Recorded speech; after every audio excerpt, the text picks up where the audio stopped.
Saudara-saudari terkasih dalam Kristus, hari ini Selasa 17 Oktober 2023 merupakan peringatan wajib Santo Ignatius dari Antioquia, Uskup Martir.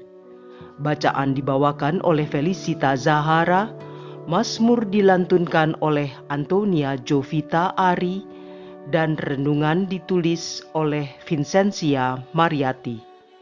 Selamat menekuni Sabda Allah.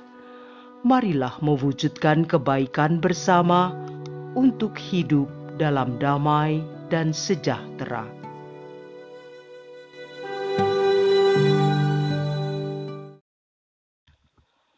Dalam nama Bapa dan Putra dan Roh Kudus.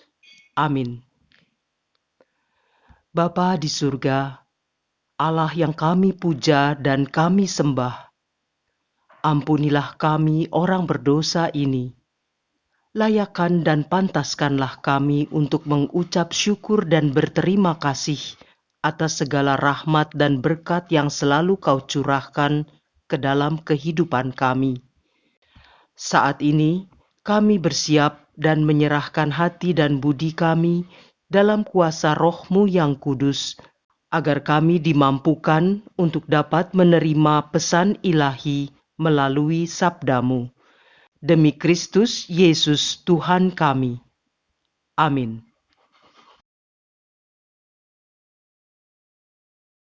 Bacaan dari Surat Rasul Paulus kepada Jemaat di Roma, Bab 1, ayat 16 sampai dengan 25. Saudara-saudara, aku mempunyai keyakinan yang kokoh dalam Injil, karena Injil itu kekuatan Allah yang menyelamatkan setiap orang yang percaya, pertama-tama orang Yahudi, tetapi juga orang Yunani. Sebab di dalam Injil kebenaran Allah menjadi nyata, dan kebenaran itu bertolak dari iman dan menuju kepada iman, seperti ada tertulis, orang benar akan hidup oleh imannya. Sebab murka Allah nyata dari surga atas segala kefasikan dan kelaliman manusia yang menindas kebenaran dengan kelaliman. Karena apa yang dapat mereka ketahui tentang Allah telah nyata bagi mereka, sebab Allah telah menyatakan kepada mereka. Sebab apa yang tidak nampak daripadanya, yaitu kekuasaannya yang kekal dan keilahiannya, dapat nampak kepada pikiran tentang karyanya sejak dunia dijadikan, sehingga mereka tidak dapat berdalih. Sebab sekalipun mereka mengenal Allah, mereka tidak memuliakan Dia sebagai Allah ataupun mengucap syukur kepadanya. Sebaliknya, pikiran mereka menjadi sia-sia dan hati mereka yang bodoh menjadi gelap. Mereka berbuat seolah-olah mereka penuh hikmat, tetapi nyatanya mereka telah menjadi bodoh. Mereka menggantikan kemuliaan Allah yang baka dengan gambaran yang mirip dengan manusia yang fana, burung-burung, binatang-binatang yang berkaki 4, atau binatang-binatang yang menjalar. Karena itu, Allah menyerahkan mereka kepada nafsu kecemaran mereka, sehingga mereka saling mencemarkan tubuh mereka. Sebab mereka menggantikan kebenaran Allah dengan dusta, dan memuja serta menyembah makhluk dengan melupakan penciptanya yang harus dipuji selama-lamanya. Amin. Demikianlah sabda Tuhan.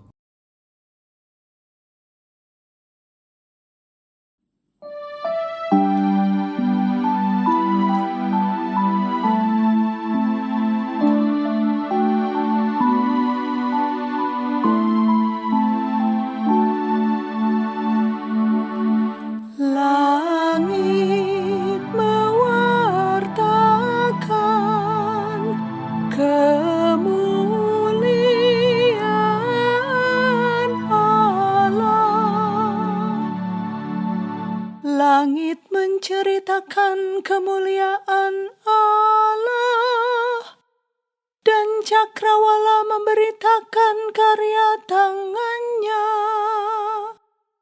Hari yang satu mengisahkannya kepada hari yang lain, dan malam yang satu menyampaikan pengetahuannya kepada malam berikut.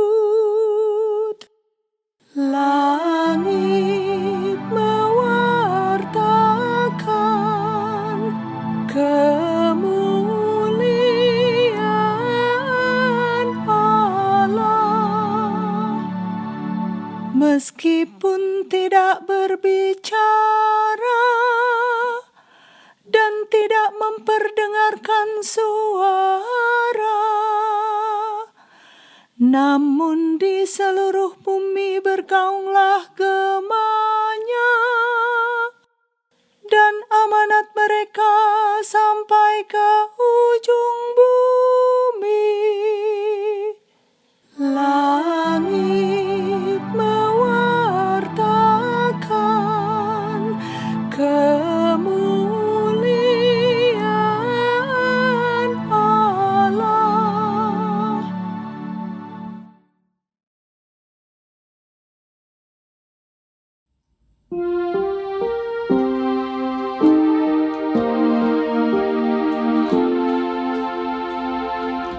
Haleluya.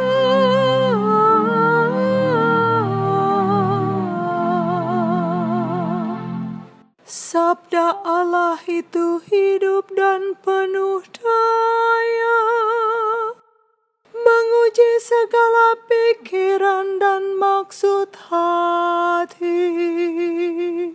Haleluya.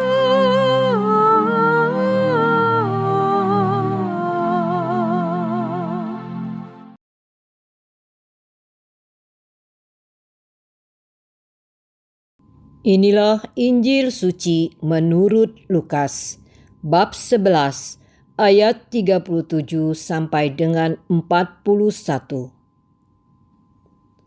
Pada suatu ketika, selesai mengajar, Yesus diundang seorang Farisi untuk makan di rumahnya.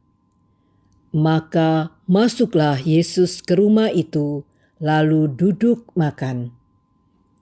Tetapi orang Farisi itu heran melihat Yesus tidak mencuci tangan sebelum makan. Lalu Tuhan berkata kepadanya, "Hai orang-orang Farisi, kalian membersihkan cawan dan pinggan bagian luar, tetapi bagian dalam dirimu penuh rampasan dan kejahatan. Hai orang-orang bodoh, bukankah yang menjadikan bagian luar, dialah juga yang menjadikan bagian dalam? Maka berikanlah isinya sebagai sedekah, dan semuanya akan menjadi bersih bagimu." Demikianlah sabda Tuhan.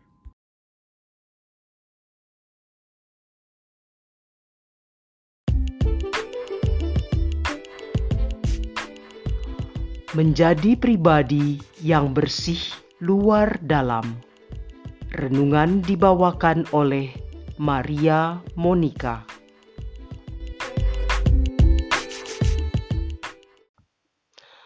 Shalom Ibu, Bapa, Saudari-saudara yang terkasih dalam Kristus Yesus.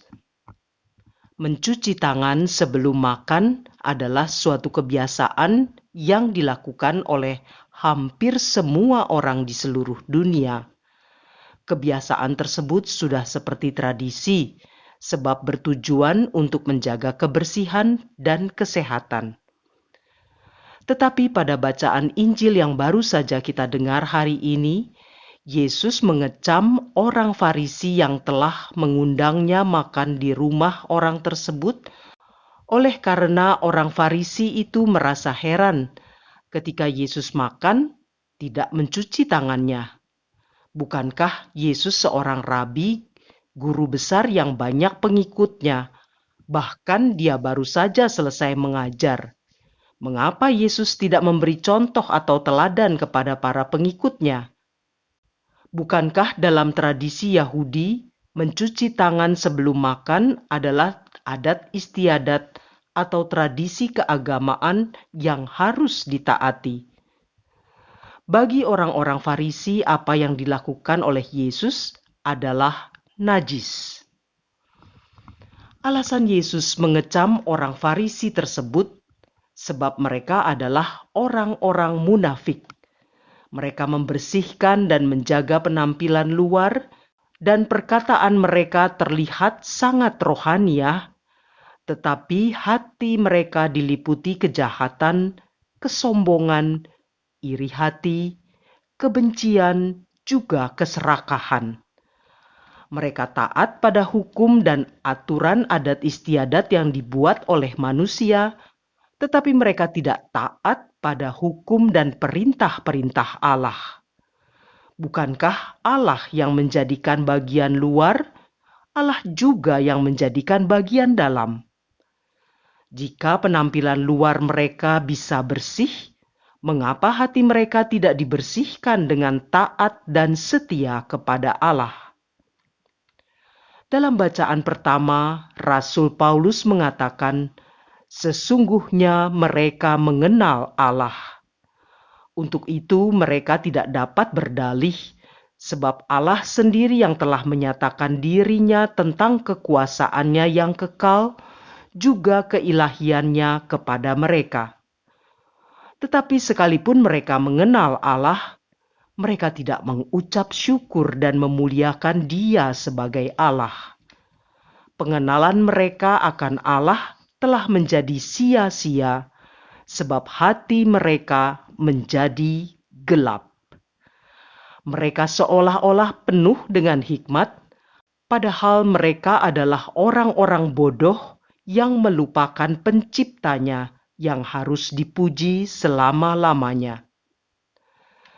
Ibu, bapa, saudari-saudara, Allah juga telah menyatakan dirinya kepada kita para pengikutnya. Pertanyaan refleksi bagi kita sebagai pengikutnya, seperti apakah diri kita? Apakah kita hanya membersihkan penampilan luar kita dengan berbagai kegiatan pelayanan, rajin merayakan Ekaristi, terlibat dalam komunitas gereja, dan kegiatan-kegiatan rohani lainnya? Tetapi kita tidak atau belum membersihkan hati kita dari rasa marah, kecewa, iri hati, serakah, sombong, dan segala hal yang negatif. Jika demikian, bukankah kita juga adalah orang-orang bodoh yang seolah-olah penuh dengan hikmat, sama seperti yang dikecam oleh Yesus itu? Tuhan Yesus meminta kita untuk memberikan seluruh isi hati kita sebagai persembahan dalam pertobatan dan dibersihkan dari dosa, sehingga kita pun beroleh rahmat dan berkat kerahimannya.